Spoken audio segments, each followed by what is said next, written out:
Alors, bonjour à vous, ici Jérôme Dallaire. Je vais vous parler aujourd'hui d'un livre qui est un de mes livres préférés d'ailleurs, de philosophie, qui s'appelle La sagesse tragique du bon usage de Nietzsche, de Michel Onfray, que voici. Alors, c'est un petit livre parmi les 100 livres de Michel Onfray qui est écrit, hein, parce que Michel Onfray est un homme que j'aime beaucoup, un de mes philosophes préférés, voire le philosophe, mon philosophe préféré. Euh, alors, c'est ça. Ce que j'aime des livres de Michel Onfray, si je fais une petite parenthèse sur les livres de Michel Onfray, c'est que euh, ces livres sont. En trois mots, je dirais que ces livres sont clairs, ces livres sont cohérents, ces livres sont pertinents. C'est ça que j'aime des livres de Michel Onfray. Alors, je vous dis les notions les plus importantes d'une bonne partie de la philosophie de Friedrich Nietzsche. Alors, je lis les parties surlignées lors de ma lecture de ce livre. Là, je vous avertis, ça va être une longue vidéo. Donc, si ça vous intéresse, Nietzsche, c'est très très bien synthétisé, vraiment. Là. Bon. Le vrai Nietzsche est fragile. Il pratique la douceur, la politesse, la discrétion dans sa vie. Donc, ce sont seulement des mots qui sont favorablement à pratiquer dans notre vie. Donc, je répète, la douceur, la politesse et la discrétion dans sa vie. Comment vivre pour être, disons, heureux? Ou bien le moins malheureux possible? Autre façon de définir l'hédonisme. Bon, on sait que l'hédonisme, c'est comment euh, plusieurs recettes, parce que pas seulement une recette, mais plusieurs recettes pour vivre heureux et profiter du moment présent, profiter de chaque plaisir et de notre bonheur du ici et maintenant. Il y a aussi d'être le moins malheureux possible, donc fuir les déplaisirs. Ça aussi, c'est une forme d'hédonisme. Et la réponse de Nietzsche, c'est connaître la nature du monde, savoir qu'il n'existe que volonté de puissance, que la liberté, le libre arbitre sont que nous obéissons et subissons la loi du déterminisme, mais que nous pouvons aussi consentir à la nécessité, que nous pouvons même l'aimer, et que de cette volonté de jouissance naît un contentement, une jubilation, une joie. Donc, la volonté de puissance que je vais définir un peu plus loin, non, que je vais définir tout de suite. La volonté de puissance, c'est effectivement, selon Nietzsche, de la façon que je la comprends, cette volonté de puissance, c'est que euh, c'est qu'est-ce qu'on aime faire. C'est vraiment vouloir avoir notre puissance s'élever à partir d'un certain idéal qui est défini pour chaque personne d'ailleurs. Donc c'est pour ça que Nietzsche dit qu'il n'y a pas d'idéal ascétique, puis qu'il y a même un déterminisme de cause à effet. Et de cette volonté de puissance naît, justement, comme j'ai lu, un contentement, une jubilation, qui est une grande joie et une joie.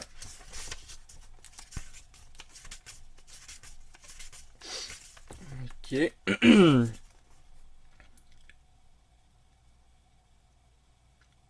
Alors ça, c'est seulement une information, c'est que la sœur de Friedrich Nietzsche, parce que oui, je vais en profiter d'ailleurs pour parler de ça, Nietzsche n'a rien à voir avec le nazisme, c'est comme le nazisme qui s'est pris de la philosophie nietzschéenne pour prendre justement la philosophie de Nietzsche et ensuite faire de la propagande avec ça, un certain dogmatisme qu'en fait, qui n'a rien à voir avec Nietzsche, parce que Nietzsche n'était absolument pas antisémite.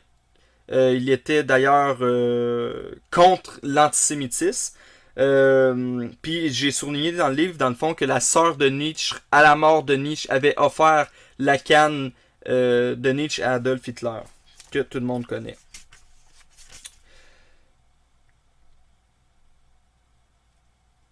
Alors Nietzsche ici dit la corporation philosophante n'aime pas vraiment Nietzsche. Peu soucieuse d'originalité, elle préfère Jésus, Bouddha ou Kant, les trois formulations d'un même idéal de pauvreté et de mépris du corps. Nietzsche est profondément matérialiste, on le sait. Là est la cruauté qu'il n'a cessé d'appeler de ses voeux la dureté du savoir, la douleur de la vérité. Seulement, que, bon, il sous-entend que le savoir, effectivement, et évidemment, c'est quelque chose de très pertinent, et que la vérité fait mal à l'être humain, et la vérité dérange. Moins maître de vérité que maître de vie, il invite à la plus grande leçon, celle de la libération, de l'autonomie et du bonheur. Synonyme aussi, en quelque sorte, de la volonté de puissance de Nietzsche. Ok, je répète, de la libération, de l'autonomie et du bonheur. Volonté de puissance. C'est le royaume de la terre que nous voulons. Foncièrement, je n'aime que la vie. Jouir de la condition divine qui est de se suffire à soi-même. Alors Nietzsche, ce qui l'intéresse, c'est pas le monde intelligible de Platon, c'est pas le néoplatonisme que moi-même je définis un peu comme les trois monothéistes, comme une sorte de néoplatonisme, ok, dire finalement que le monde qui nous intéresse, c'est le monde intelligible, la matrice, c'est le monde des idées, c'est le paradis, c'est la vie après la mort. Nietzsche dit, ce qui m'intéresse, c'est le ici et maintenant. Ce qui m'intéresse, c'est qu'est-ce qu'on voit ici présentement. Il y a ma chambre, il y a mon casque de scalpin, il y a ma photo de quand j'étais jeune. C'est le matériel qui l'intéresse, c'est le ici et maintenant qui l'intéresse. C'est pas la vie après la mort, parce que Nietzsche ne croit aucunement à la vie après la mort. Profondément matérialiste, Nietzsche dit que c'est la vie ici et maintenant, matérielle, et de se suffire à soi-même qui l'intéresse, le royaume de la terre. Donc on sait en même temps que Nietzsche, sans vraiment oublier, parce que je dois l'avoir souligné, mais je veux vraiment pas oublier ça, que Nietzsche a, parce que c'est d'abord un philologue avant d'être un philosophe, un philologue dans le fond qui retourne vraiment par érudition aux textes anciens de la Bible par exemple, qu'il déconstruit parce qu'il dit que la Bible justement ne prend pas et d'ailleurs non seulement ne prend pas mais n'accorde aucune importance au corps matériel et à la vision scientifique de la chose et de l'homme avec un grand H qui comprend homme et femme bien entendu. Alors c'est Nietzsche qui est celui qui a annoncé la mort de Dieu après un autre philosophe dont j'ai oublié le nom, ce qui me désole beaucoup, mais c'est Nietzsche qui annonce la mort de Dieu, finalement, même une certaine décadence de la religion judéo-chrétienne. Alors, la grande angoisse, c'est celle-ci, le monde n'a plus de sens. Bon, ça c'est la véritable angoisse chez l'être humain, c'est juste un fait, quand on ne trouve plus de sens. Alors une autre phrase, ce monde c'est le monde de la volonté de puissance et nul autre. Et vous-même, vous êtes aussi cette volonté de puissance et rien d'autre. Dans cette cosmologie, nulle place pour le repos, la quiétude, l'équilibre et la certitude. L'œuvre nietzschéenne est la cosmographie des désordres éternels. Alors Nietzsche affirme que c'est pas un philosophe qui est vraiment pour l'équilibre, la servitude, le dogmatisme, même qu'il rejette l'idéal ascétique. Nietzsche n'aime pas beaucoup la certitude. Il laisse vraiment place au doute. Et vraiment, là, il a même déconstruit Socrate, bien entendu, en déconstruisant le christianisme. Pour lui, la vie n'est pas un dogmatisme, n'est pas un idéal ascétique, n'est pas une recette. C'est vraiment un certain désordre à travers cette cosmologie, mais c'est la volonté de puissance chez l'être humain qui définit finalement un peu la finalité de l'être humain. La lucidité est à ce prix, vertu d'effort là où l'optimisme est l'auxiliaire des faibles. Le regard nietzschéen est sensation du vouloir, trait de force et de puissance, essentiellement tension vers plus d'énergie. Donc, encore pour définir la volonté de puissance. L'ignorance également ne peut ne pas savoir s'étendre vers le croire. Alors, il dit Nietzsche que, comme je viens de vous lire, tout simplement le fait d'être ignorant, d'être méconnaissant, a fait que l'être humain, évidemment, il dit dans une perspective de contexte historique judéo-chrétien, que l'homme étant dans une certaine ignorance, va pas arrêter son cerveau-là. l'homme va vouloir croire en quelque chose, va vouloir se donner un sens, un idéal ascétique qui était la religion du christianisme. Donc, l'homme a cru et non utilisé sa raison raisonnable et raisonnante par la religion. Il dit ici, je vais dire le contexte, mais leur téléologie, leur optimisme, leur croyance en des mécanismes sommaires désignent des entreprises réactionnaires qui se refusent l'authentique rupture.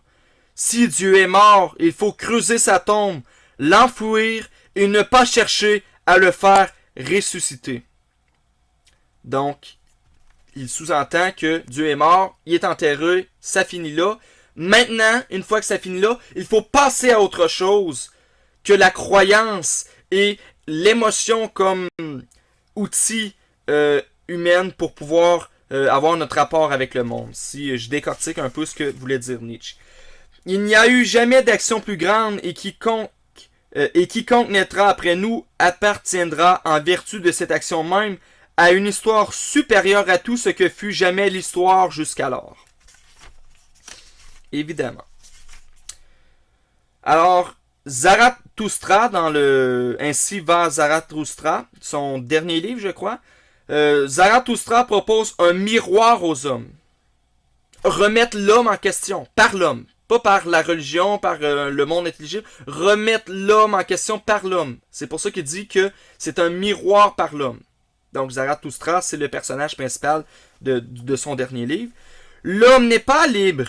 Il est déterminé par un jeu inextricable de force et d'influx, objet de la puissance et de son impérialisme.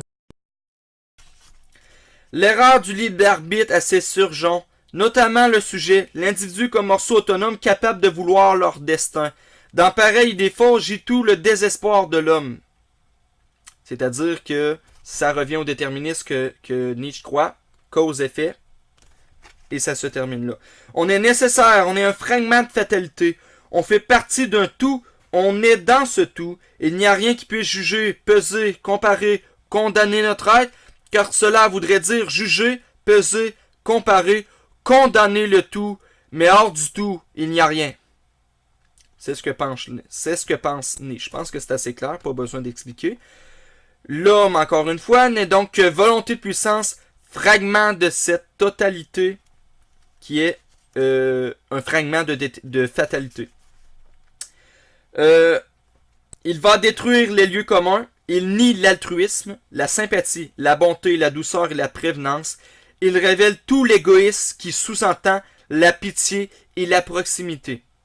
Alors l'égoïsme de Nietzsche n'est pas nécessairement faire le mal et vraiment penser à nous autres, parce qu'en pensant à nous autres, on va vraiment nécessairement faire du mal à autrui, mais c'est un égoïsme qui sous-entend une certaine pitié, une proximité justement de soi a priori pour a posteriori avoir la proximité, voir la fraternité envers les autres hommes. Ni amour, ni amitié, ni tendresse, ni compassion. L'homme est une bête de proie qui masque sous de multiples figures l'impérialisme de l'énergie brutale et aveugle qui le conduit. La terre est une jungle où s'affrontent les humains, soit de face dure loi du combat violent et agressif, soit indirectement ruse subtile et tromperie singulière, vipère ou caméléon. Alors, Nietzsche croit effectivement que la plupart des hommes sont un loup pour l'homme, comme dirait Plaute. Et que on voit dans la phrase que je viens de vous lire, effectivement, que l'homme est d'abord et avant tout émotif que rationnel, que l'homme est avant tout un animal que un être rationnel, doté de raisons raisonnables et raisonnantes. Les hommes cherchent le maximum de plaisir. Ils évitent au maximum le déplaisir, comme j'ai dit au début. Attirés par la jouissance, ils répugnent à la douleur. Évidemment. Donc, l'homme est un loup pour l'homme, ne cesse de se vérifier. Donc, oui, il faut vérifier que l'homme est un loup pour l'homme, mais Nietzsche le croit, du moins, c'est sûr qu'il le croit en grande partie, avec la phrase que je vous avais lue. Un seul désir de l'individu, celui de la jouissance de soi-même, uni à la crainte d'être frustré, se satisfait dans toutes les circonstances de quelque façon que l'homme puisse, c'est-à-dire doive agir. Alors l'homme doit là je fais le lien avec la sagesse, bien entendu. L'homme doit penser sa vie, mais selon Nietzsche, l'homme doit surtout vivre ses pensées. Alors c'est sûr qu'il voulait dire quelque chose du genre. L'intérêt constitue le mobile de toutes les actions humaines car il est la modalité dans l'intersubjectivité de la volonté de puissance. Jamais un homme n'a fait quoi que ce soit qui fût fait exclusivement pour d'autres et sans aucun mobile personnel. Bien mieux, comment pourrait-il faire quoi que ce soit qui fût sans rapport à lui, partant sans une nécessité intérieure, laquelle doit cependant avoir toujours sa raison dans un besoin personnel? Comment l'ego pourrait-il agir sans l'ego? Sans ego. Alors c'est pour ça qu'il dit que l'égoïsme a une certaine importance et tout part de l'égoïsme. Voire dire que tout le monde l'est égoïste. Parce que l'ego doit partir de l'ego. Il faut tirer sur la morale. Alors il dit, bon, tirer sur la morale, oui. Mais bon, on sait que c'est le philosophe du marteau. Alors quand il dit tirer sur la morale, il veut aussi dire qu'il faut modifier et remettre en question constamment cette morale-là pour pouvoir la modifier. L'âme est une invention de l'homme impuissant à sa force. Il n'y a que du corps. L'âme en est l'une des modalités. Très intéressant. Alors, l'âme existe. Par contre, l'âme se situe entre cette oreille-là et cette oreille-là. C'est entre les deux oreilles, l'âme. L'âme se situe dans notre tête. L'âme est matérielle. Quand on meurt, l'âme meurt avec le corps. Tout simplement. Donc, il ne dit pas qu'il n'y a pas d'âme, il dit que l'âme existe, sauf qu'elle est matérielle. Elle n'est pas différente du corps, comme Platon dit, comme le christianisme le dit, comme le judaïsme le dit. Ce n'est pas âme et corps, c'est corps et âme dans un tout qui forme l'être humain, et l'âme se situe entre les deux oreilles, donc dans le cerveau. Cette petite raison que tu appelles ton esprit, ô mon frère, n'est qu'un instrument de ton corps, et un bien petit instrument, un jouet de ta grande raison. Donc, l'esprit fait partie de la raison. Je vais inquiéter. Je relis la phrase. Cette petite raison que tu appelles ton esprit, ô mon frère, n'est qu'un instrument de ton corps et un bien petit instrument, un jouet de ta grande raison. Donc, l'esprit fait partie de la raison.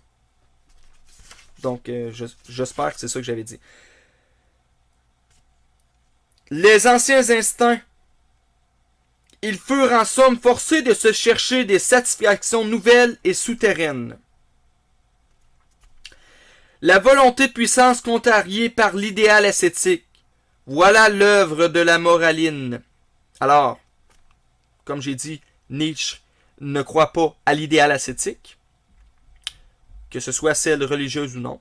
Il croit à la volonté de puissance, à la recherche de la puissance, de l'énergie et de l'évolution chez l'être humain par intersubjectivité. Le renoncement à l'oubli du corps, la mort de la puissance devenaient les vertus suprêmes, alors que périssaient d'ennui les porteurs d'une saine et authentique énergie en mal de dépense. Bien entendu, on parle des religions qui ne parlaient aucunement du corps matériel et de la volonté de puissance qui part de la subjectivité. Le libre arbitre, encore une fois, est une fiction. Nietzsche pense les hommes inégalement pourvus de puissance, énergie en excès et en défaut. Alors, d'abord, Nietzsche ne croit pas que les hommes sont égaux. Il croit que certains sont supérieurs à d'autres. Et dans son cas, il pense que par supériorité, il entend parler, encore une fois, cette volonté de puissance qui est plus grande chez un et moins grande chez un autre. L'alternative est simple. Consentir ou non à la puissance en soi. Ok? Ni ressentiment, ni mauvaise conscience, ni culpabilité à vivre. Tout simplement vivre. Voilà un certain idéal qui fait partie de la volonté de puissance. Et pour que vous compreniez encore mieux la volonté de puissance, tandis que j'y pense, la volonté de puissance, c'est aussi la phrase que j'aime, je crois, le plus chez Nietzsche, est la suivante. devenir ce que tu es. Voilà aussi qu'est-ce que la volonté de puissance. Donc évidemment, je mettrais du Socrate là-dedans, même si Nietzsche a déconstruit Socrate.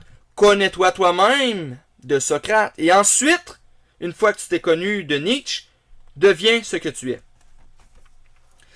Vivre, c'est essentiellement dépouiller, blesser, violenter le faible et l'étranger, l'opprimer, lui imposer durement ses formes propres, l'assimiler ou tout du moins c'est la solution la plus douce, l'exploiter. La violence du réel n'est qu'une prescription livresque. Alors, encore une fois, il croit que l'homme est en grande partie un loup pour l'homme.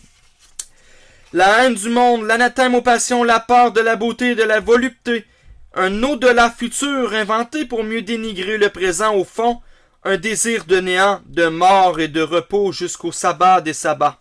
On parle du christianisme, un désir de mort, parce que on se dit c'est pas grave, le christianisme a dit à travers 2000 ans, ce n'est pas grave si vous êtes dans la pauvreté, ce n'est pas grave si vous êtes dans la souffrance, ce n'est pas grave si vous êtes aveugle, ce n'est pas grave si vous êtes inférieur, si vous avez rien à manger, si vous n'avez pas de volonté de puissance, ce n'est pas grave si vous n'avez pas de volonté de puissance, ce n'est pas grave si vous ne pouvez pas devenir ce que vous êtes, car de toute façon, vous allez avoir la vie éternelle à la mort, alors que Nietzsche ne croit pas à ça, que les fantômes ou les démons ou les anges, il ne croit pas à ça.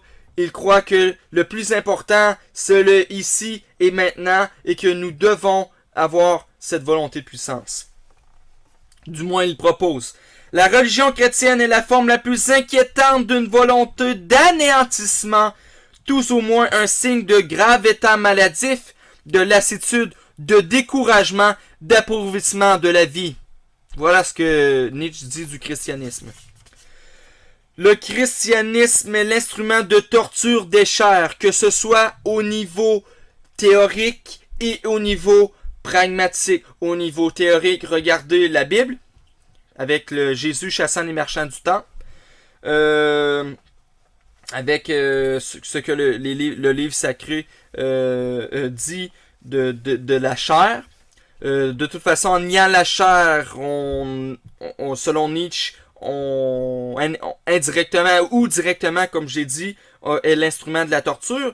Et au niveau de l'histoire, nul besoin de vous dire que la chasse aux sorcières, l'inquisition, les guerres des croisades, on connaît tous l'histoire. Bien, la torture des chairs a été de manière pragmatique. Ok, on le sait ça. Avoir, moyennant Dieu, ouvert les hostilités contre la vie, la nature, la volonté de vie. Encore une fois, on revient à la volonté de puissance et le christianisme en a empêché. De cette case sont sorties des paroles qui se sont imposées comme loi et vérité. Disqualification de la chair, on parle encore du christianisme, du plaisir, des sens, des passions, de la jouissance, mépris du corps, de la vie, des instincts, anathème contre l'ivresse, l'orgiaque et l'énergie, préférence pour l'esprit, l'âme, la mort, l'ataraxie, la continence, la chasteté, la rétention, le renoncement. Charité, espérance et pitié constituent les vertus nouvelles. Vertu de la faiblesse et de l'instinct décadent.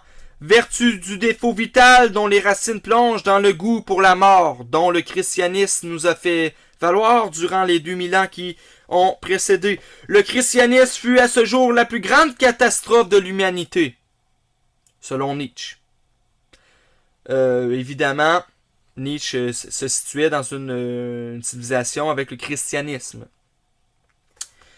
Alors, je répète, très important, pour Nietzsche, le christianisme fut à ce jour la plus grande catastrophe de l'humanité.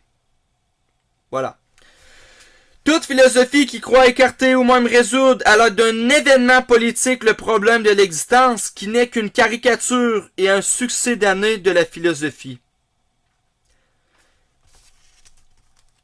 Comment une innovation politique suffirait-elle à faire des hommes, une fois pour toutes, les heureux habitants de la Terre? D'une certaine façon, on sous-entend, du moins je crois qu'on sous-entend, que ce n'est pas par une révolution ou tout changement politique radical tout d'un coup qui va faire que les hommes vont plus être heureux. Ça va créer des tensions, des guerres encore une fois, parce que évidemment le philosophe Nietzsche regarde l'histoire. Qu'est-ce que les révolutions, qu'est-ce que les grands changements politiques majeurs ont fait? Selon lui, il n'y a pas tant de progression que ça. C'est ça, il n'y a pas tant de progrès chez l'être humain, au niveau du bonheur, du moins. En changeant la politique radicalement. Quand on est l'homme des Osimes et des espaces hyperboréens, on ne se préoccupe pas de basse-cour. Alors, bien entendu, on parle des élites, qui ne se préoccupent pas du peuple. Ils ne sont jamais préoccupés du peuple, ou du moins pas beaucoup, durant l'histoire. Encore moins aujourd'hui, s'il y a quelque chose, avec 82%, si je fais une petite parenthèse, 82% des richesses appartiennent à 1% de la planète en 2018. Le travail constitue la meilleure des polices. Il tient chacun en bride et s'entend à entraver puissamment le développement de la raison, des désirs, du goût de l'indépendance, car il consomme une extraordinaire quantité de force nerveuse et la soustrait à la réflexion, à la méditation, à la rêverie, au souci, à l'amour et à la haine. Il présente constamment à la vue un but mesquin et assure des satisfactions faciles et régulières. Ainsi, une société où l'on travaille dur en permanence aura davantage de sécurité. Parce que l'homme a plus de conduite, ce que veut dire Nietzsche quand il travaille fort. Ou, selon Freud, l'homme travaillant dur, que ce soit intellectuellement ou physiquement d'ailleurs, ne virera pas, ou a moins de chances de virer niaiseux, si on veut dire. Ça, c'est pas Nietzsche qui le dit, c'est moi. Le travail va amener l'homme à être plus...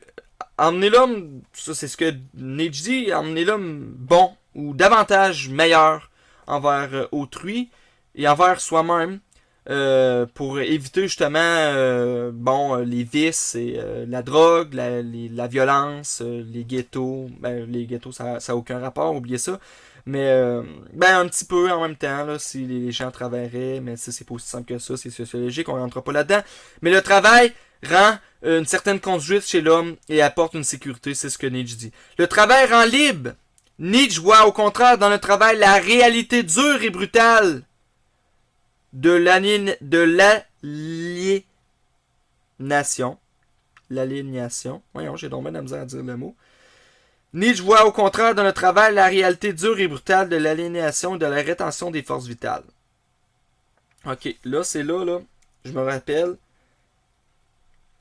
Alors, il dit le travail constitue la meilleure des polices, et après il dit le travail rend libre, puis après il dit que dans le travail, il y a une réalité dure et brutale de l'aliénation, c'est ça, et de la rétention des forces vitales. Ok, là, il y a un petit mur là, dans ma tête. Ok, parce que là, je ne sais pas si c'est une contradiction ou j'ai mal lu.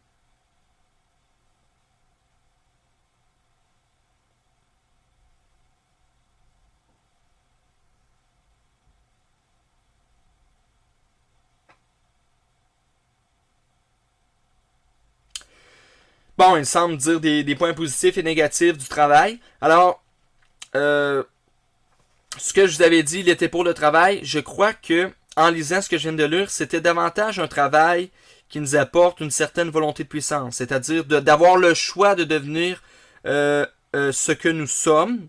Alors que il y a certains travails, si on revire la médaille de bord, il y a certains travails, notamment je crois celui physique, dont Nietzsche semble parler, entre les lignes, qui amène une réalité dure, brutale, de l'aliénation, de la rétention des forces vitales, donc justement le contraire de la volonté de puissance. C'est-à-dire que, bref, si je résume ce que je viens de dire, autrement dit, finalement, il y a un travail qui amène à la volonté de puissance, mais il y a un travail physique qui amène à une certaine diminution en fait de la volonté de puissance et de nous empêcher de devenir ce que nous sommes par aliénation. C'est ce que Nietzsche voulait dire. Donc, il y a des points pour, des points contre à travailler.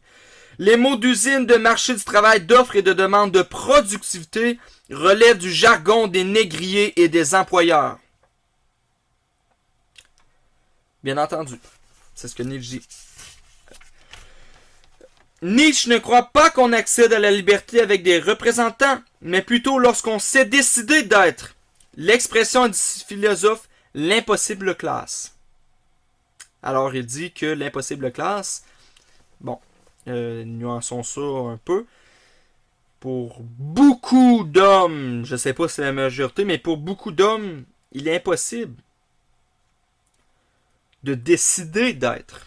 Parce qu'il y a un travail à laquelle nous sommes soumis. C'est ce que Nietzsche dit. La honte de l'esclavage pourrait devenir vertu. Fille, avoir un prix auquel on cesse d'être une personne pour devenir un rouage. On parle encore du travail et de l'aliénation. Êtes-vous complice, poursuit-il, de la folie actuelle des nations qui ne pensent qu'à produire le plus possible et à s'enrichir le plus possible? Critique d'un certain capitalisme, évidemment. Le loisir était des œuvres d'art du quotidien. Alors, le travail, oui, mais le loisir et le désœuvrement devraient aussi faire partie de l'art du quotidien chez l'être humain. Donc avoir du temps pour soi. Avec Marx, l'homme devenu de manière homéopathique propriétaire de son outil continuera à mourir jour après jour tout en se faisant serviteur docile des nouveaux dieux de l'ère industrielle. Alors, ici, une autre de ce que c'est une... Bon, bien que Nietzsche, de ce que je crois avoir compris, ne croit pas beaucoup à la liberté, mais je crois que c'est une des définitions de la liberté, quand même, que Nietzsche a écrit ici, que je préfère. Je vous la lis. Donc, je dirais même que jusqu'à présent, c'est ma définition préférée de la liberté. La voici. Celui qui n'a pas les 2/3 de sa journée pour lui-même est esclave. Qu'il soit d'ailleurs ce qu'il veut, marchand, politique, fonctionnaire, érudit. Je répète. Celui qui n'a pas le 2/3 de sa journée pour lui-même, pour ce qu'il aime faire, pour sa propre volonté de puissance, pour devenir ce qu'il aime devenir et ce qu'il veut devenir, n'est pas libre. C'est-à-dire que, de façon encore plus concrète, 24 divisé par 3 égale 8. 8 fois 2, 16. Celui qui n'a pas 16 heures pour lui dans sa journée n'est pas libre. C'est ce que Nietzsche pense, et je pense que ça a beaucoup d'allure. Parce que je pense que c'est Thoreau, philosophe Thoreau, qui était déjà été dans la cabane des bois, a dit soyez résolus de ne plus servir et vous voilà libre. Mais comme dirait Nietzsche, comment ne plus servir, tandis que la plupart des hommes doivent servir dans l'aliénation du travail, voire le fordisme. Ou, je veux dire, on doit travailler. À un moment, l'homme doit travailler pour avoir de l'argent, pour vivre les besoins naturels. Donc, je trouve que il peut y avoir une autre définition de la liberté qui est si Dieu n'existe plus, tout est permis. Ça, je trouve que c'est extrémiste. La définition de Thoreau que je viens de vous dire. Soyez résolus de ne plus servir, voilà libre. Qui dans les êtres humains sur la planète ne servent plus, font ce qu'ils veulent. Il n'y en a pas beaucoup. Donc, je trouve que c'est extrémiste. Parce que avec ces deux définitions-là, du moins celle de soyez résolus de ne plus servir et voilà libre, Je trouve que c'est peu d'êtres humains qui pourraient avoir ça. Mais nuancé entre les deux, celle de Nietzsche, celui qui n'a pas les 2 tiers de sa journée puis lui-même est esclave, donc il n'est pas libre, qu'il soit d'ailleurs ce qu'il veut, marchand politique, fonctionnaire érudit. C'est une définition nuancée de la liberté qui a, selon moi, beaucoup de bon sens. Alors, avoir 16 heures dans sa journée pour soi. Voilà la meilleure définition de la liberté que j'ai trouvée, qui est chez Frédéric Nietzsche. Le mariage moderne a perdu son sens, par conséquent, on l'abolit. Bon, le mariage a perdu son sens parce que, effectivement, entre les lignes, Nietzsche dit aussi que la certaine décadence, donc décadence signifie aussi décadence du mariage religieux, donc décadence du mariage religieux, les gens se marient de moins en moins, et ce à partir du 19e siècle de Nietzsche. La France, l'amour de la France pour Nietzsche, l'amour de la France que j'ai moi-même aussi d'ailleurs. La France est le pays de l'intelligence et de la culture, seul lieu de la victoire. Très intéressant. Homme de tous les pays d'aucun, Nietzsche sait la puissance du sans-patrie, son ouverture et sa culture. Il sait également la fermeture et la petitesse des nationaux, leur racisme et leur xénophobie. Nationalisme et patriotisme. Ne pas se lier à une personne, fût-ce la mieux aimée. Toute personne est une prison et un recoin d'ombre aussi. Ne pas se lier à une patrie, fût-ce la plus meurtrie et la plus indigente. Alors Nietzsche croit que le nationalisme tend souvent vers le racisme, la xénophobie, la haine de soi, la peur des autres, en regardant encore une fois l'histoire, ce qui est vrai. Pour ma part, je vais nuancer ça. Je crois que Nietzsche est contre le nationalisme. Par contre, oui, le nationalisme a été, dans l'histoire, je ne peux pas le nier, néfaste pour des guerres, peu importe, si je nomme le national-socialisme de Hitler, si je nomme le nationalisme du bolchevisme, si je nomme, bon, écoutez, il y en a plein là, de nationalistes dans l'histoire qui ont été néfastes. Par contre, il existe du bon nationalisme. Il y a déjà existé dans l'histoire du bon nationalisme.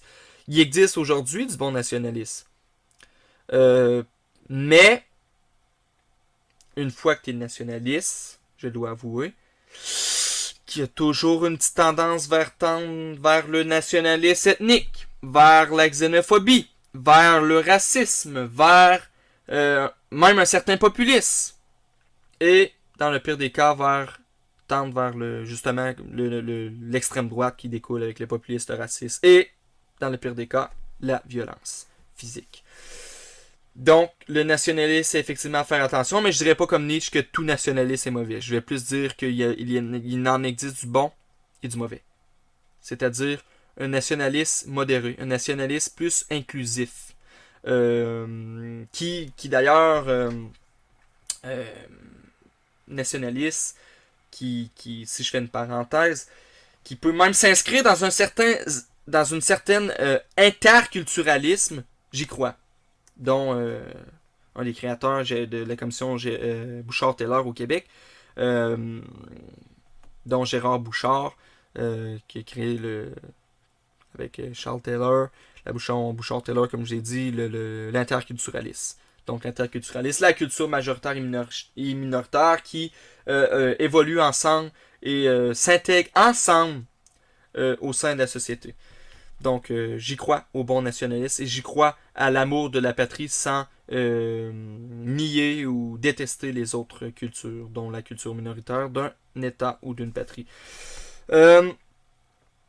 Il faut combattre la maladie et la déraison la plus destructrice de culture qui soit, le nationalisme.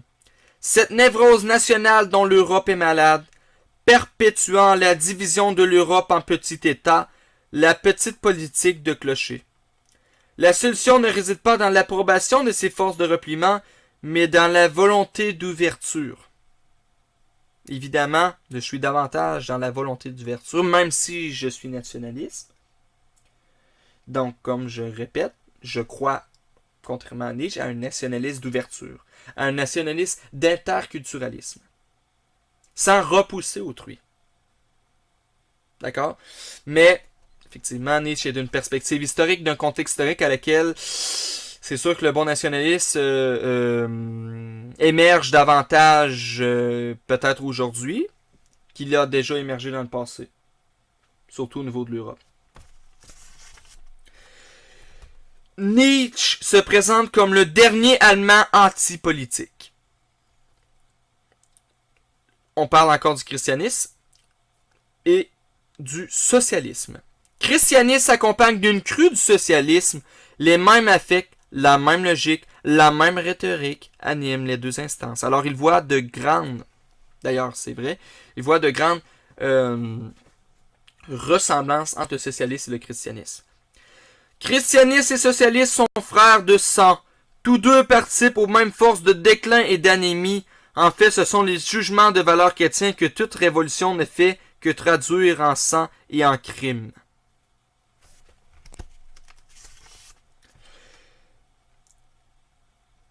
On parle de d'autres choses. Et pourtant, les esprits historiques, bien que dans l'erreur, marquent un point supplémentaire. Pour ces hommes amusés, il existe une mathématique du réel à laquelle il est possible de construire l'avenir. Avec la physique, notamment. D'où même un lien avec le certain déterminisme et la certaine fatalité d'un tout dont Nietzsche croit, qui est a priori une certaine physique scientifique de Nietzsche. Qu'on a découvert assez récemment avec la physique.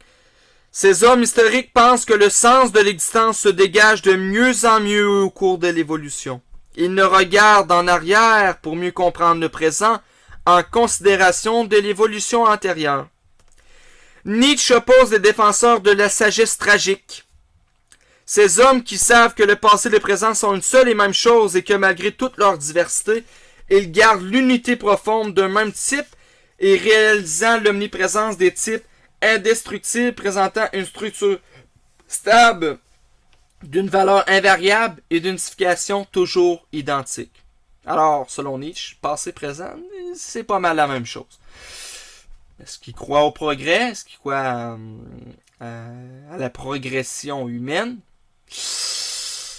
Je crois pas vraiment avec ce que je viens de lire. On préfère la pitié à l'énergie, la compassion à la force, la sympathie ou l'amour du prochain nouvellement baptisé fraternité à l'aristocratie existentielle. En fait, quand le chrétien condamne, dénigre, salit le monde, il est fait par le même instinct qui pousse l'ouvrier socialiste à condamner, dénigrer et salir la société, notamment par le communisme de Marx. Le jugement dernier même est encore la douce consolation qu'entend l'esprit de vengeance. La révolution telle que l'ouvrier socialisme l'espère, seulement repoussée un peu plus tard, l'au-delà même, à quoi bon un au-delà, si ce n'était là un moyen de salir notre là de ça? À quoi bon l'au-delà, si on salit le monde dans lequel nous sommes? C'est ce que Nietzsche dit. Éternel retour des choses. Ce qui s'est passé avec le christianisme se passera avec le socialisme. Fort de cette leçon, Nietzsche dresse le portrait du socialisme à venir et donne, à moins d'un siècle de distance, une image saisissante de perspicacité. Il poursuit en démontrant qu'ayant fait fi des assises religieuses, le socialisme devra de durer par la terreur sous peine de périr. C'est pourquoi il enfonce aux masses à demi cultivées comme un clou dans la tête le mot de justice afin de leur enlever toute intelligence. Terrible lucidité. Alors, Nietzsche est contre le socialisme, affirmant qu'il y a beaucoup de ressemblance entre socialisme et christianisme, comme je vous ai dit antérieurement. Une des parties les plus importantes et ce que j'aime le plus chez Nietzsche, voire la partie que j'aime le plus, qui se situe dans Encore une fois, je ne suis pas sûr, mais je crois que c'est son dernier livre. Ainsi va Zarathustra, parlant du surhomme. Alors, Nietzsche installe la figure de Zarathustra sur le terrain de la philosophie entendue comme volonté d'une sagesse, d'une discipline et d'une ascèse immanente. Le surhomme aime l'existence. Il est un argument pour la volonté de puissance et les tensions qui l'habitent.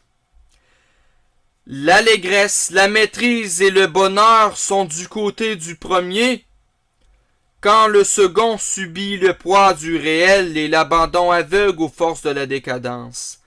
Zarathustra et Dionysos contre Bouddha et le crucifié.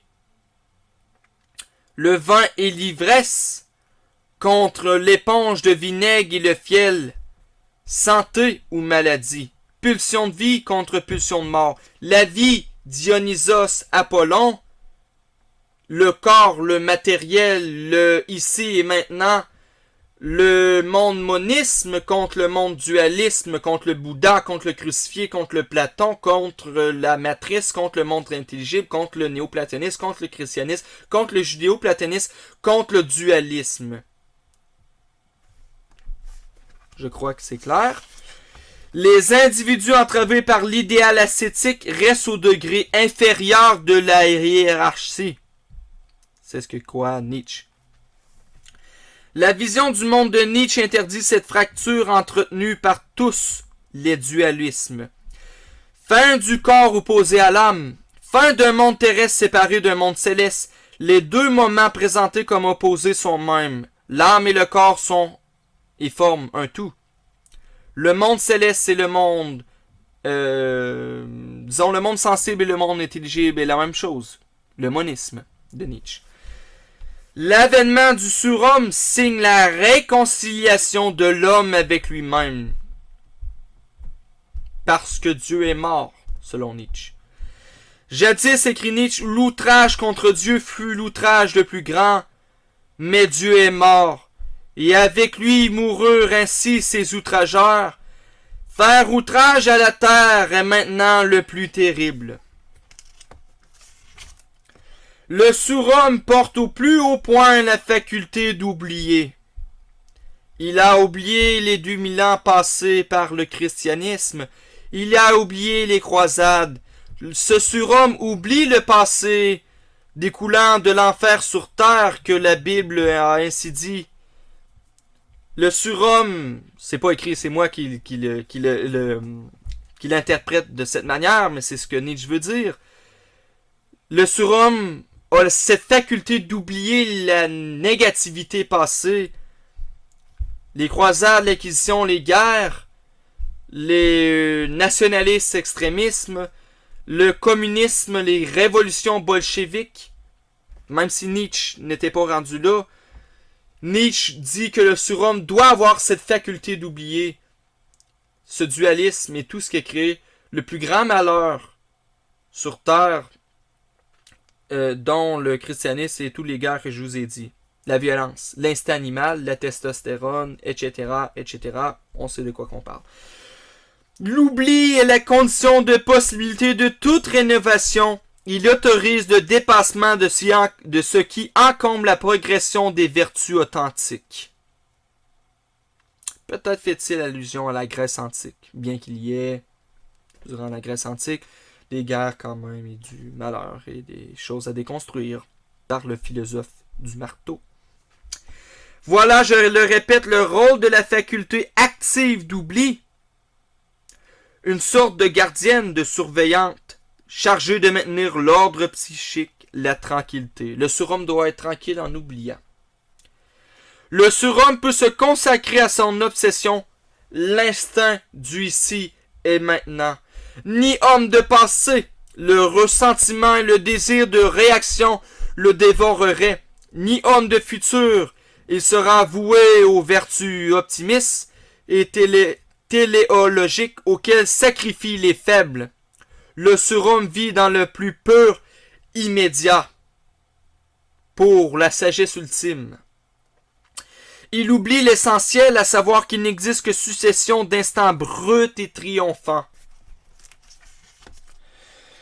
Point d'éternel retour du détail, mais répétition sans fin de l'essence. Ces détails, la volonté de puissance, fait effectivement et évidemment partie de cette recherche de l'énergie et de plus de puissance à devenir ce que nous sommes dans le surhomme que Nietzsche définit.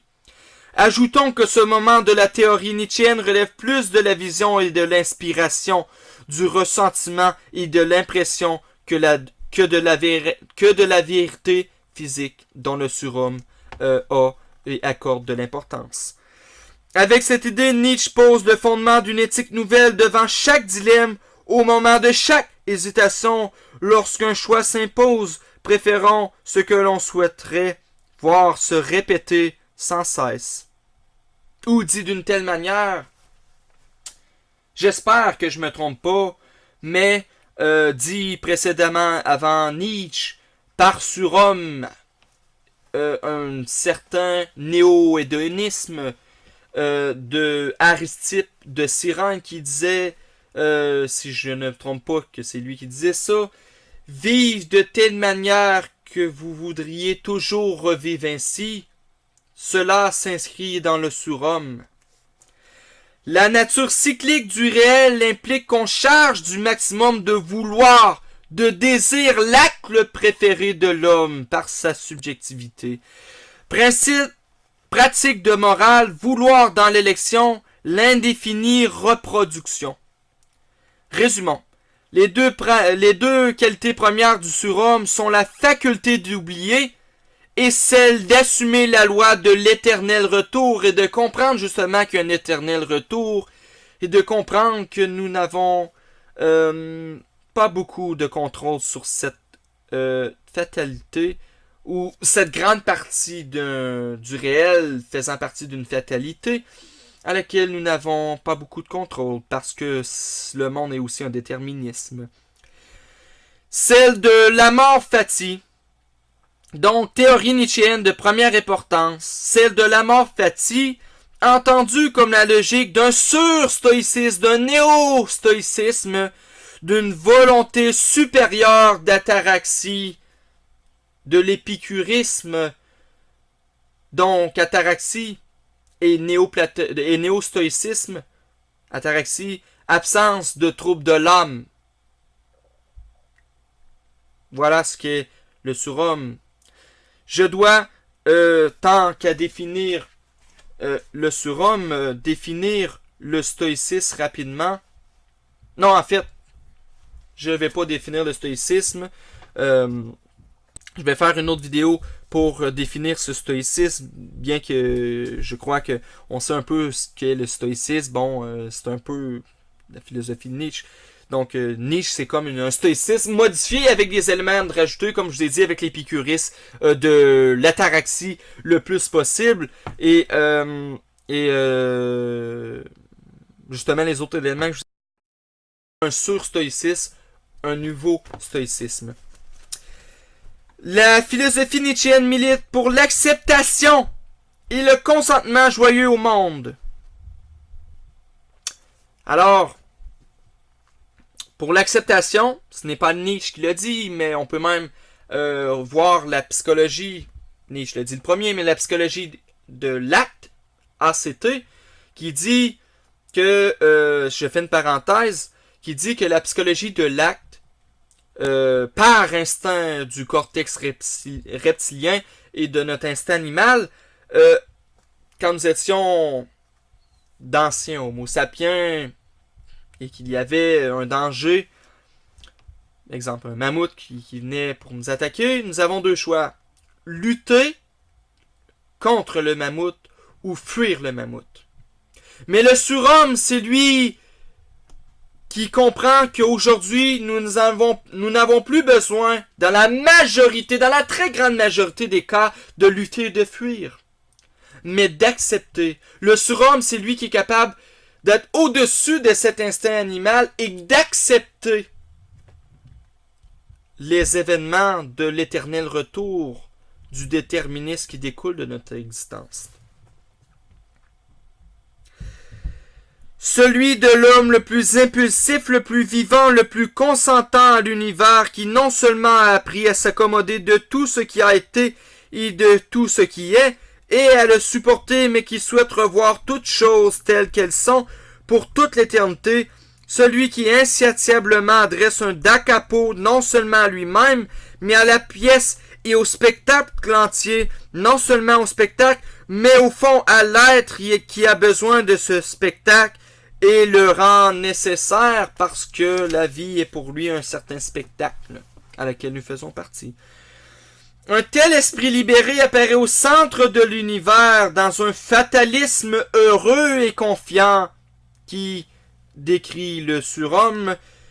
Je l'ai baptisé du nom de Dionysos. Alors, si vous connaissez le dieu Dionysos, c'est une grande partie, encore une fois, du surhomme. Donc, profiter par impulsion, pas par être imbécile, là, pas par imbécilité ou par crétinisme, mais par impulsion dionysiaque, sans tomber dans l'excès pour la destruction de notre corps, mais quand même profiter de ce moment, profiter de la vie par une impulsion même animale sans être néfaste. Vous comprenez? J'espère. Le surhomme supprime toute possibilité de pessimisme. Alors le pessimisme n'est rien pour le surhomme. Ça n'a aucun sens. Il veut le cycle éternel. Il le veut, ce cycle éternel. Les mêmes choses, la même logique ou le même illogisme des enchaînements. Le surhomme dit oui à la vie. Il dit un grand oui à la vie du moment matériel, du ici maintenant. Il accepte tout. Il oublie le passé. Voilà ce qu'est le surhomme. Cela implique que les aspects jusqu'alors niés de l'existence soient conçus non seulement comme nécessaires, mais comme désirables. Et désirables non seulement par rapport aux aspects jusqu'alors affirmés, dont ils sont le complément ou la condition, mais pour eux-mêmes, parce que sont les aspects les plus puissants, les plus féconds, les plus vrais de l'existence, c'est dans lesquels exprime le mieux sa volonté qui est extrêmement importante dans le surhomme. Au pareil développement, on peut comprendre la signification de l'invitation nietzschéenne à devenir ce que l'on est. Comme j'ai dit, devenir ce que l'on est par surhomme et définir finalement en un mot et en une phrase, par volonté de puissance, la philosophie de Nietzsche, devenir ce que l'on est. Devenir ce que l'on est, c'est vouloir le vouloir qui nous veut. Comprendre qu'il n'existe que liberté que dans la nécessité et la pertinence, qu'il n'y a de choix possible que dans l'acceptation de l'évidence. Encore une fois, du déterminisme qui nous découle. Consentir à la nécessité, vertu et s'expérimenter liberté. Toute rébellion est insensée, toute révolution radicale et à prendre les armes pour violence est insensée. Toute révolte impuissante n'a aucun sens. Le seul oui possible concerne, comme j'ai beaucoup dit, parce qu'il y a été beaucoup écrit dans l'œuvre, la volonté de puissance. Figure de quiétude et de grande maîtrise, le surhomme est l'être qui sait sa volonté seulement libre d'acquiescer au déterminisme qui le caractérise. Lorsqu'un homme comprend cette rhétorique tragique, il saisit le sens du surhumain. Le sens de Zarathustra réside dans cette sagesse désespérée, vouloir ce que veut la volonté, la fin mot de la sagesse tragique. Alors, sans que ce soit écrit dans le livre, le surhomme ne découle pas d'un pessimisme, mais ni d'un optimisme vraiment... écoutez, c'est une forme... la forme nietzschéenne du surhomme n'est ni pessimiste ni optimiste, mais tragique. Mais un tragique qui tend légèrement vers un certain optimisme. à cause de la définition du surhomme. Mais c'est a priori une forme tragique, voir le réel comme il est. Le surhomme est l'expression du consentement joyeux au monde. Il aime la vie et il affirme qu'il aime la vie. Pour sa part, le militaire sème la mort et affirme les valeurs de la décadence. Nietzsche est contre la violence. Bien entendu. Nietzsche pense que le critère de la vérité réside dans l'intensification du ressentiment de la puissance. Parce que la volonté de puissance n'est pas seulement volonté, mais elle est aussi ressentiment. Ressentir qu'on est puissant, pas par narcissisme ou par, disons, pour si vous connaissez les plaisirs non naturels et non nécessaires, la gloire et tout, ces sortes de vices, mais la puissance de soi, d'exister dans ce monde et de comprendre que l'éternel retour est une fatalité. Une cruauté réactive et une cruauté active. Celle réactive. Force réactive chez Nietzsche. Force active. Réactive, active. Réactive, on réagit au monde. Débilité. Réactive égale débilité. Active, celle de la santé, de l'impulsion.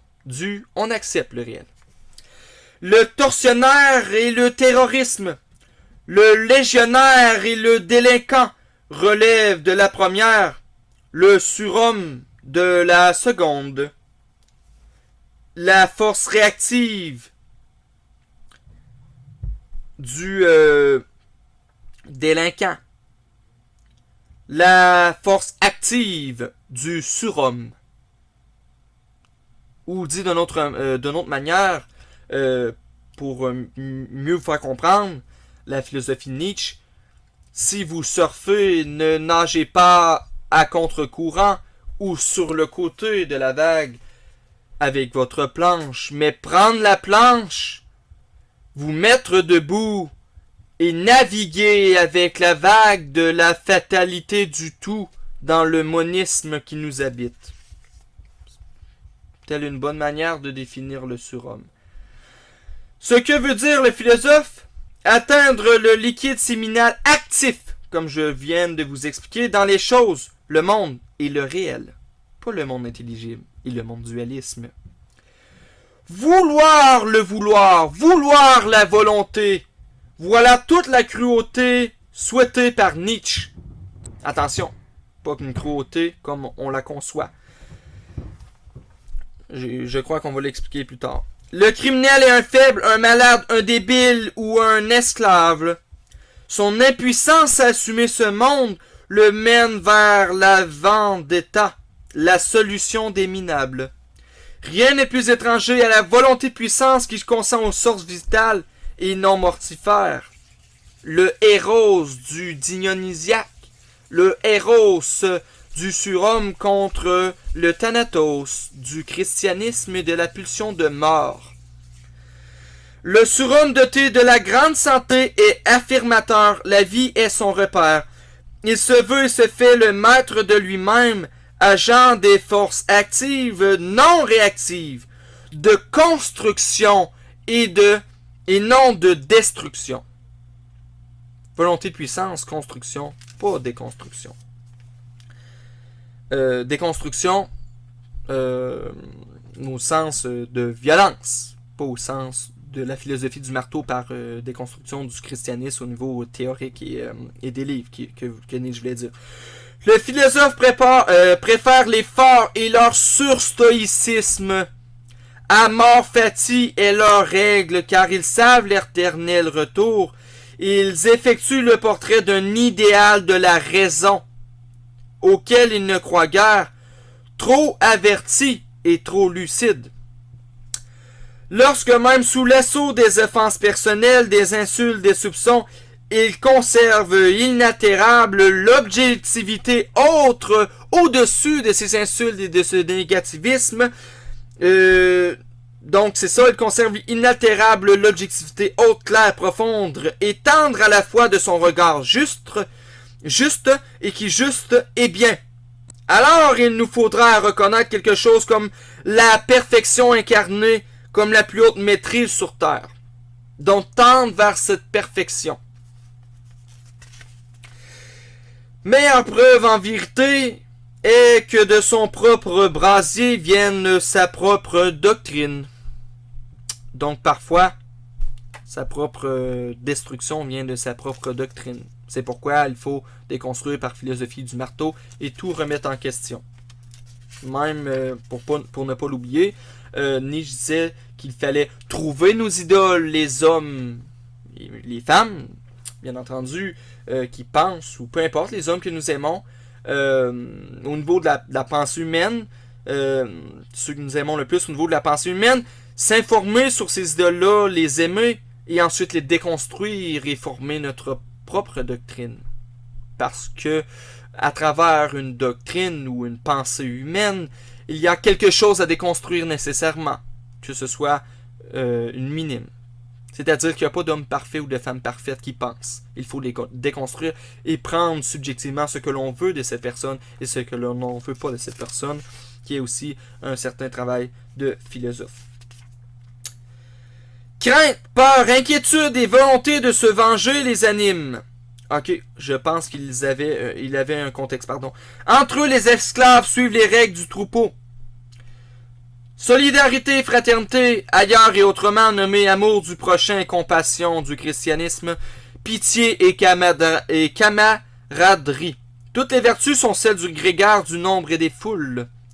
Crainte, peur, inquiétude et volonté de se venger les animent. On critique encore le christianisme. Les élus, les maîtres sont ceux dans lesquels la volonté de puissance est forte. Les oubliés, les esclaves, la base, ceux chez lesquels elle est défaillante. Parce qu'ils sont aliénés, ils sont soumis à ceux qui définissent et qui démontrent du moins la plus grande volonté de puissance. À la base, il y a les faibles qui distinguent l'incapacité à dire oui, à vivre leur vie, à consentir à leur existence et aux formes qu'elle exige. Entre autres, selon Nietzsche. J'ai un sens souverain de la distinction. Je n'accorderai pas au jeune empereur d'Allemagne l'honneur d'être mon cocher. Donc, il ne il ne va pas définir sa volonté de puissance et son certain idéal par le maître, le chef de l'État, mais par lui-même. Comment ne pas songer ici à Diogène qui, fort de lui-même et sûr de sa sûreté, demande à Alexandre qu'il saute de son soleil. Le surhomme, bien entendu, Nietzsche prend un peu de cynisme de Diogène, de Sinope. Alors, je pense que de ce que je viens de dire, ça comprend tout ça du surhomme. C'est beaucoup de choses, le surhomme. Et pourtant, eux qui n'hésitaient pas à manger de la chair crue, de la viande humaine, et à se masturber sur la place publique, avaient de quoi séduire le philosophe au marteau. Ça, c'est Michel Onfray qui dit que Nietzsche... finalement, Diogène de Sinope, le cynisme, comme je viens de le dire, vraiment la nature profonde, je répète, les cyniques qui mangeaient de la chair crue, de la viande humaine et à se masturber sur la place publique, avaient de quoi à séduire Nietzsche. Nietzsche dit du cynisme qu'il saisit ce qui peut être atteint de plus haut sur terre. Alors, faut ajouter le cynisme dans la philosophie de Nietzsche, voire dans le surhomme. Il va les trouver sous la forme du rire, de la danse et de l'ivresse du dionysiaque, de Dionysios. Zarathustra fait un usage décapant du rire. Alors, le rire fait aussi partie du surhomme. La jubilation, encore une fois, de Dionysos. Sacrifice et extase, Jugement de valeur et catharsis, distraction du réel et recours à l'exaspération. Le rire, un instrument d'appropriation du monde, une rhétorique impérieuse. Le sens de l'anathème évident, avare d'une médaille dont le revers est magnifié par la religion mortifère, les larmes. Le rire, il veut le renversement des perspectives désolantes et du sérieux. Donc il doit avoir du rire dans la philosophie nietzschéenne et celle du surhomme, par impulsion, comme on avait parlé, bien entendu. Il faut cette impulsion, tant qu'elle ne soit pas, comme j'ai dit, destructrice. La mort de la mort et la naissance de la vie. Eau et feu, le rire et Dieu sont incompatibles. Seul Dionysos génère l'éclat. Le crucifié, lui, produit le deuil, la mélancolie, les pleurs et le cortège des adorateurs d'affliction. Le rire fonde un eudémonisme athée. Philosophie de l'athéisme. Bien entendu. Le rire, détruire l'esprit de sérieux, ce qui doit faire absolument partie de la vie du surhomme. Le monde est d'une banalité scandaleuse, d'une simplicité affligeante et doit l'être pour la sagesse et l'idéal du surhomme, encore une fois. Les masques dont le réel s'affuble sont tous les mêmes, car ils procèdent tous des mêmes angoisses, de la même volonté de sacrifier plutôt aux larmes qu'au rire, tandis que c'est le rire, la joie, la jubilation, le moment présent qui importe chez Nietzsche. Je ne croirai qu'en un Dieu qui a dansé s'entendit. J'ai appris à marcher de moi-même depuis je cours. J'ai appris à voler pour avancer depuis plus je ne veux qu'on me pousse. Maintenant je suis léger, maintenant je vole, maintenant me voit au-dessus de moi. Par moi c'est maintenant un Dieu qui danse. C'est-à-dire que c'est lui, l'homme par lui-même, c'est lui le Dieu, c'est lui qui a fait s'évoluer en plus grande partie, qui a amené à sa plus grande progression et évolution. Ce n'est pas Dieu, ce n'est pas le livre qui dit la vérité du monde, c'est le Dieu, c'est pas le Dieu, c'est l'homme lui-même. Ivresse ou extase, retrouvailles du corps avec lui-même, réconciliation par-delà toutes les aliénations, le souci nietzschéen consiste à promouvoir Dionysos contre le crucifié, la vie contre la mort. Nietzsche vante en Dionysos le dieu du rire, de la danse et de l'ivresse. Dionysos est le principe fédérateur des festivités de réconciliation et de renaissance. L'esclave devient un homme libre, toutes les barrières rigides et hostiles que la nécessité, l'arbitraire ou la mode insolente ou mise entre les hommes cède à présent. L'homme lui-même qui est ici sculpté. L'homme, il participe à la jouissance de l'affirmation et de la vie exacerbée. Un bon égoïsme, non pas l'égocentrisme qui répond au réel en traversant le ressentiment, mais l'authenticité qui ignore la mauvaise conscience et les pesanteurs de la culpabilité, car chez Nietzsche, il ne doit tout simplement pas avoir de culpabilité, qui d'ailleurs, je crois, je ne suis pas sûr, mais que la culpabilité n'existait peu ou pas durant la Grèce antique. C'est ça, durant la période de l'Antiquité. Qui se veut rendre léger et qui se veut oiseau, il faut que celui-là s'aime lui-même, qu'il aime son corps physique et son corps de l'intellect, de sa raison. Voilà ce que j'enseigne, moi, dit Nietzsche, d'où la nécessité d'une scène casuistique de l'égoïsme. Vous voyez, l'égoïsme de Nietzsche, c'est ça. Ce n'est pas un égoïsme dévastateur. Alors, soyons les poètes de notre vie. Soyons les philosophes archéologues. Soyons les philosophes du marteau de notre vie. Et tout d'abord dans le menu détail, dans le menu le plus banal de notre existence. Alors, soyons aussi les sculpteurs de notre surmoi, comme dirait Freud. Et de notre sang, subjectivement, par égoïsme. Voilà. Avec le dionysisme, l'homme n'est plus artiste. Il est lui-même œuvre d'art. Les chers ont été négligés, sinon persécutés pendant trop longtemps. Notamment par le christianisme. D'où l'importance d'une histoire des choses prochaines, car jusqu'à ce que jour, rien de ce qui donne de la couleur à l'existence n'a encore eu son histoire. Par la grande pulsion de mort du christianisme, encore une fois. Connaît-on les effets moraux des aliments? Existe-t-il une philosophie de la nutrition? Je trouvais ça intéressant qu'il se questionne sur la nutrition. Nietzsche dit de se préoccuper de ses aliments. Avant même que tout nutritionniste ou scientifique en parle. Pas de cuisine allemande trop lourde. Pas de bière ni d'alcool trop dangereux.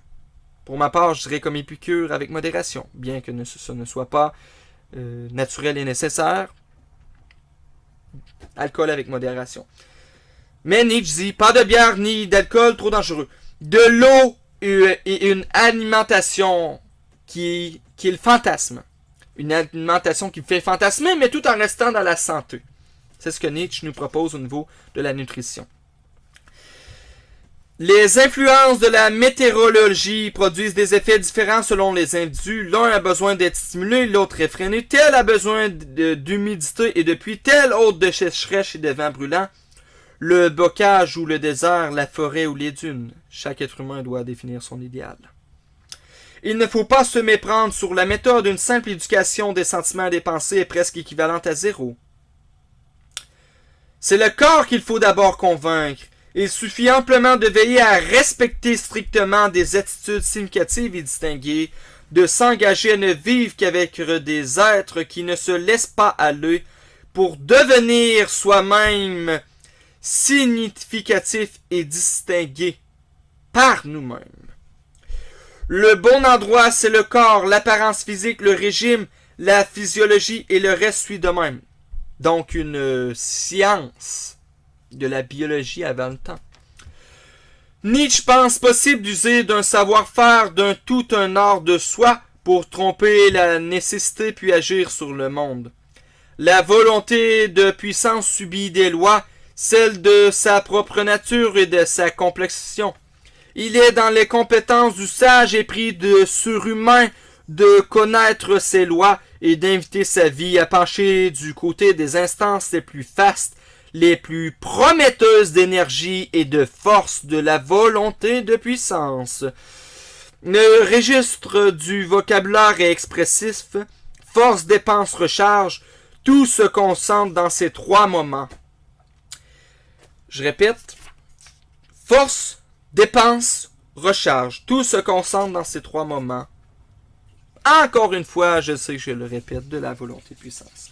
Lire, ce peut-être apprendre, mais aussi se distraire, se détacher de soi-même et s'oublier.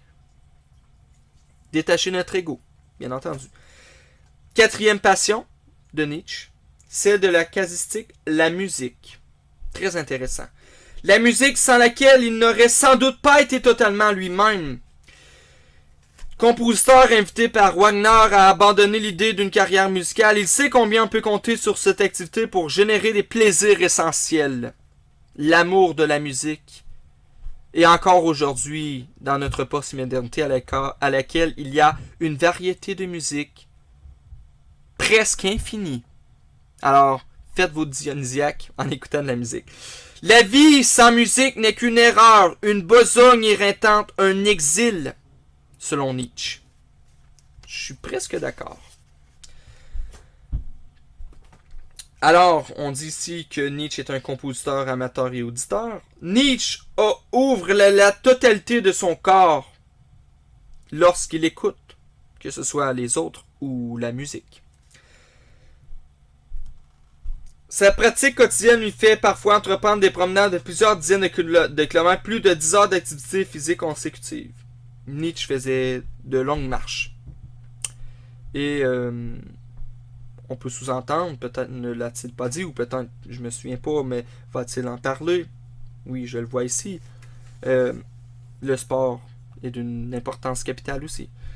Ce qui manque avant tout à nos grandes villes, des lieux de silence spacieux et fort étendus, destinés à la méditation pourvus de hautes et de longues galeries pour les intempéries, où le trop ardent soleil, où pénètre nulle rumeur de voiture ni de crieurs, où nos oreilles se reposent et où une bienséance plus subtile interdirait même aux prêtres l'oraison à voix haute, des édifices et des jardins qui dans leur ensemble exprimeraient la sublimité de la réflexion et de la vie à l'écart du bruit et de la société, je dirais, de la rapidité et de vite, consommons, capitaliste, libéraliste, économique, le marché fait la loi, vite, mais aller à l'écart de la ville, méditer, prendre le temps de vivre de manière du surhomme et de manière dionysiaque. C'est ce que Nietzsche dit. Au niveau de la marche, pour Nietzsche, est une façon d'avoir une digestion, d'une bonne digestion et d'une digestion facile. Le christianisme meurt vraiment quand la philosophie utilise voluptueusement un instrument que 2 siècles n'ont cessé de réprimer. Donc, je conclus. Je sais que ça a été une longue vidéo, mais je conclus sur Nietzsche. Nietzsche aurait vraisemblablement aimé qu'on le fût en insoumis par sa volonté de puissance et le fait qu'il est devenu ce qu'il a voulu être.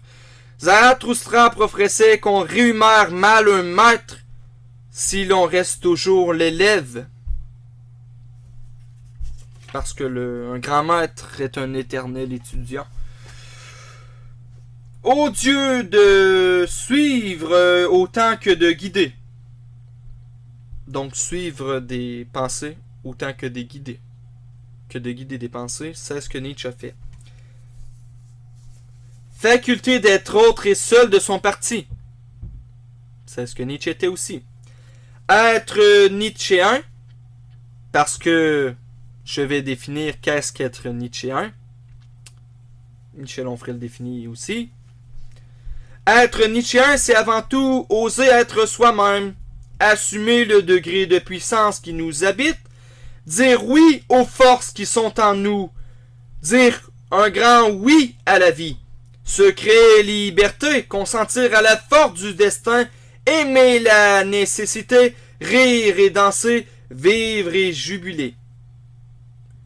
Je vais continuer à définir qu'est-ce qu'être nietzschéen, mais je dois vous dire avant tout que je crois que c'est possible d'être nietzschéen, même si il y a de grandes contradictions dans l'œuvre de Nietzsche, car il y a un essentiel par sens critique, je dirais même dire par sens critique vraiment de rigueur intellectuelle chez Nietzsche, à laquelle nous pouvons prendre une forme essentielle et de la plus pertinente chez Nietzsche à laquelle on s'attache pour former une philosophie de vie pragmatique. Donc c'est possible d'être nietzschéen.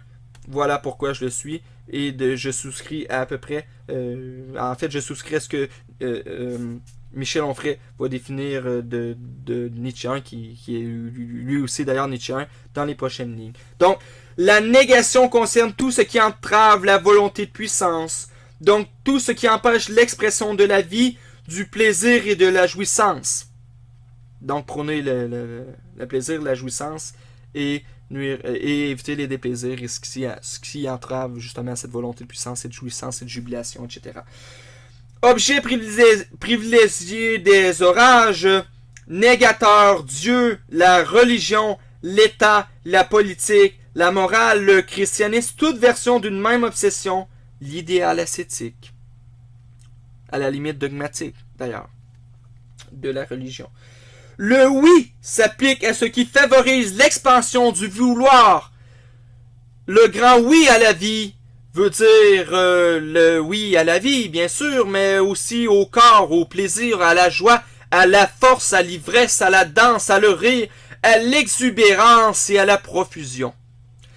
Formule de mon bonheur un oui, un non, une ligne droite, un but.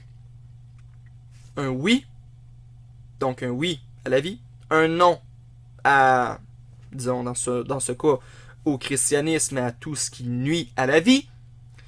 Une ligne droite, donc une certaine évolution, qui chez Nietzsche pas nécessairement montante, comme il a dit, et un but, devenir ce que nous sommes.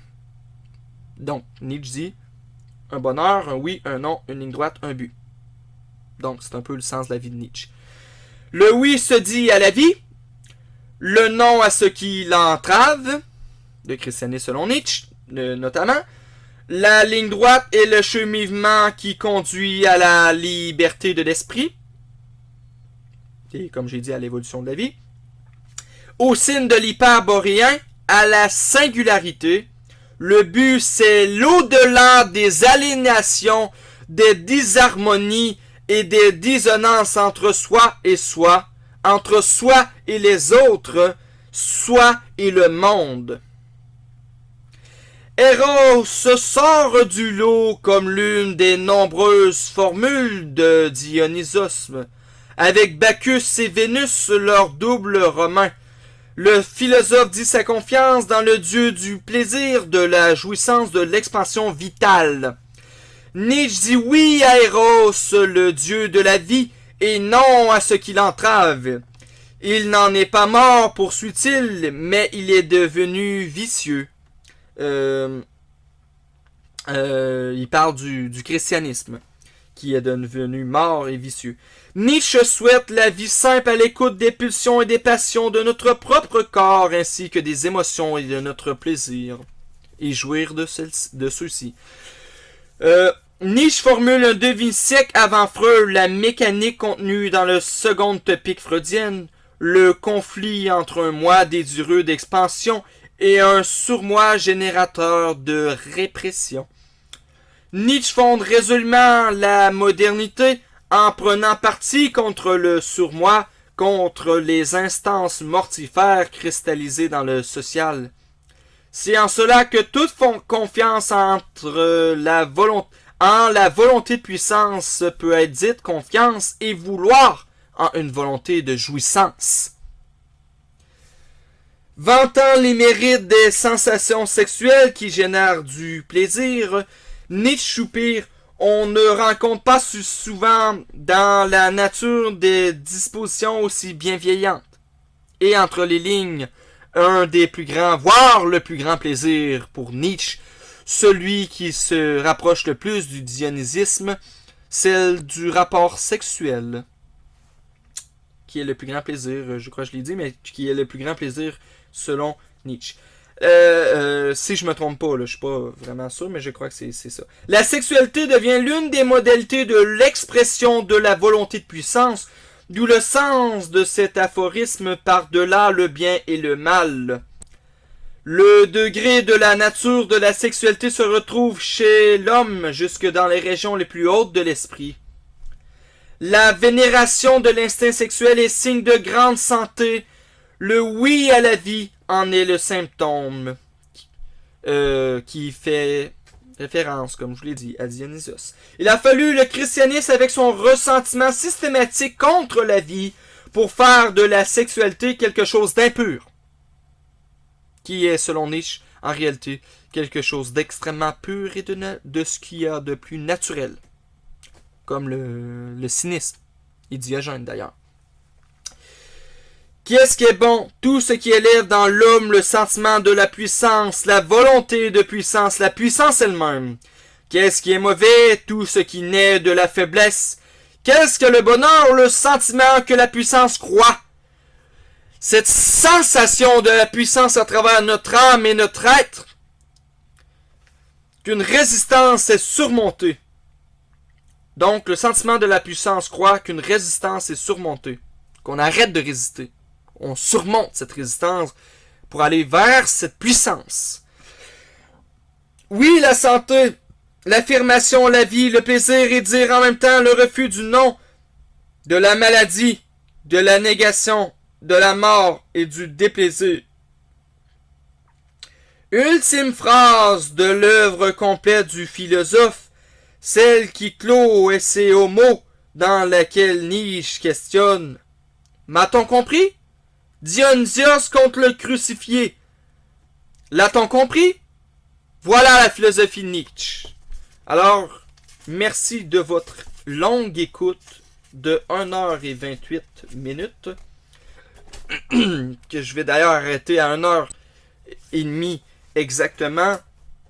Alors, vous avez vu que selon Michel Onfray, qui est nietzschéen, comme je le suis, d'ailleurs je suis nietzschéen d'abord par Michel Onfray, qui m'a donné le goût de lire Nietzsche, et qui me donnait le goût de synthétiser la synthétisation qui était déjà bien synthétisée de Michel Onfray, qui a fait un de mes livres préférés, parce que Nietzsche est,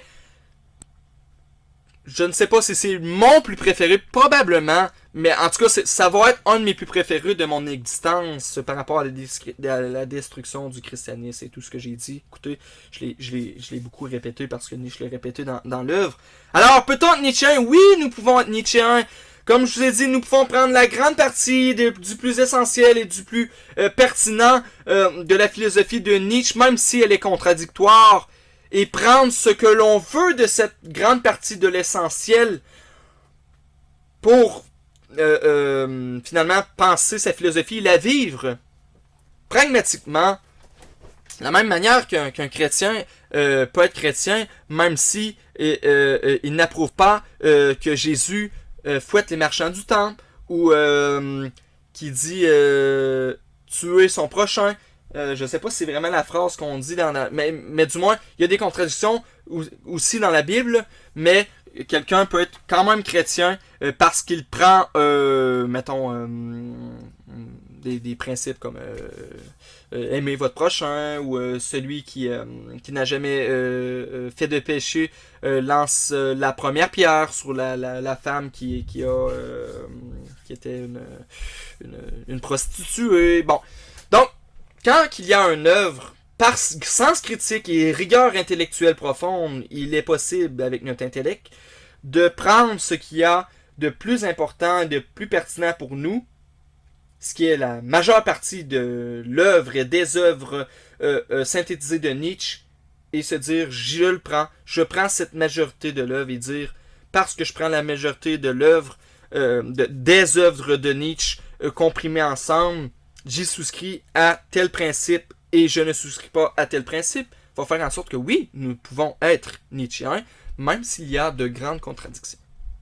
Alors, je suis nietzschéen, Michel Onfray nietzschéen, j'adore son livre, j'adore Michel Onfray, j'adore Nietzsche. Merci de votre attention. J'espère que ça a été clair, ouais, c'est ça, j'espère que ça a été clair, ça fait des fois que je le dis. Là, ça fait 3 fois. J'espère que c'était cohérent. Voilà, mais j'espère que je vous ai donné le goût de Nietzsche. Je pense que ça décrit l'essentiel, ou non, sans aucun doute en fait, pas la totalité, mais l'essentiel de l'œuvre de Nietzsche et des œuvres de Nietzsche synthétisées ensemble. Alors, encore une fois, merci de votre attention. Je vous aime, et une des phrases que j'ai inventé, parce que je suis un penseur. Je dirais pas encore, en tout cas, je dirais pas que je suis philosophe tout de suite, mais je vous condamne au bonheur et transmettez ce bonheur à autrui, car tel fait partie du sens de la vie. Alors, bonne journée à vous. Merci de votre attention encore une fois.